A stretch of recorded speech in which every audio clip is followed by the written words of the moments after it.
The stepper is an alternative stair climbing cardio machine that provides a cardiovascular workout while targeting your legs and glutes. Here's how to use a stepper correctly. While holding the side handrails, step up onto the foot platform with both feet, ensuring your feet are centered and balanced. Press the go or start button, then adjust the resistance level to increase the intensity to suit your needs. Start by pressing one foot down through the foot platform, which will raise the opposite platform.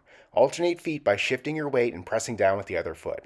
Continue moving at a rhythmic and continuous motion as you alternate your feet as if you're climbing stairs. Keep your back straight, shoulders back, and core engaged while looking straight ahead rather than down at your feet. Keep your weight centered rather than leaning too far forward or backward.